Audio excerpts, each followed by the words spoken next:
Let's talk a little bit about compute as well. And this gets into your experience at Lighton, which I think is interesting. So land use and power requirements of data centers are getting more and more ambitious. Yeah. So Mark Zuckerberg recently announced several multi-gigawatt clusters, including a 5-gigawatt data center, which would cover more than 3/4 of the area of Manhattan, where we're recording today. In a presentation a few years ago in 2021, you said that by this year, by 2025, hardware would become the bottleneck. And so you discussed how things like Lighton's photonic chips, how these kinds of alternative hardware approaches can be the solution. So maybe neuromorphic chips or photonics. What do you think about this hardware problem?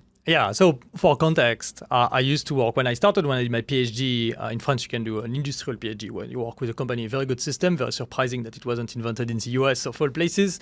But this company, Lighton, which now mostly does Gen AI, but used to develop a chip which worked with photons instead of electrons, so with light, essentially to do computation, to do certain type of computation.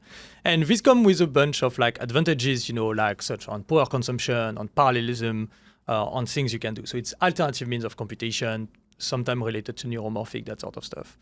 And yes, so today the bottleneck is compute. Definitely, I think this is very very obvious given the money that people are spending, towards trying to get more, given the insane valuation of Nvidia, which is going to continue to increase.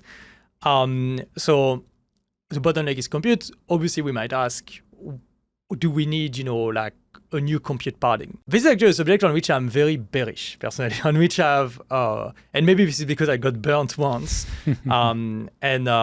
So I think it's really difficult to bring a new hardware paradigm to life. The current hardware paradigm has its issues. It uses a shitload of energy, blah, blah, blah.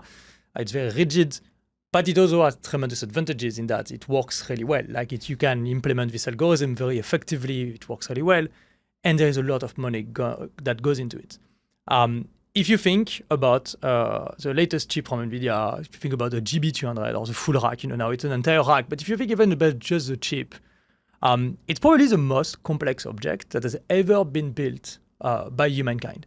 If you hold one in your hands, even an H100 or B200, you're probably holding the sum total of all of human achievement. All of human achievement has peaked to this thing, which is absolutely insane in terms of engineering to get there. At NVIDIA, it takes a decade to build a generation of chip, from ideation to implementing some of the R&D that is coming out of TSMC, ASML or others, to actually, building the compilers for this chip, the first tape outs and all of this. So over a decade of building, and this doesn't even account all of the R&D that goes behind, into extreme UV lithography and all of this.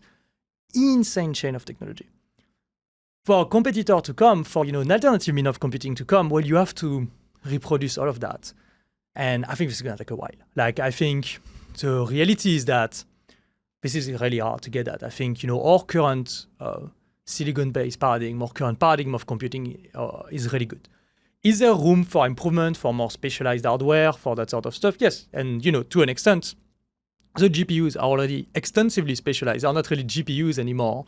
They're already extensively specialized to machine learning, and even some people say, it needs to be specialized to transformer. But this is already happening. If you look into the instruction sets that you have on these GPUs, operations, that are increasingly becoming specialized to these. They are thinking about, adding, some specific unit. For instance, in the attention, you have the softmax, which has an exponentiation phase. So there are instruction sets for this. They are thinking about, can we increase a bit on the chip, the part that is dedicated to this, so that we get a bit more, a bit more throughput with this, it's better. So there's already, all of this already goes into thinking at NVIDIA. So I think there is already that specialization motion is moving. I will bring another point of view to this, which is something I've been thinking about increasingly recently when chatting with friends of what do you think of should we change tokenization? Do we need, photonic computing? Do we need quantum computing for that?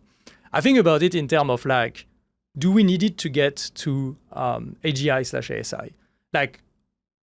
Is it something we are going to discover by ourselves, that we need to figure out by ourselves to get there?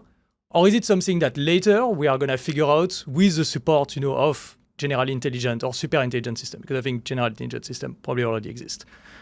Or is this something that we are going to, figure it out with these systems?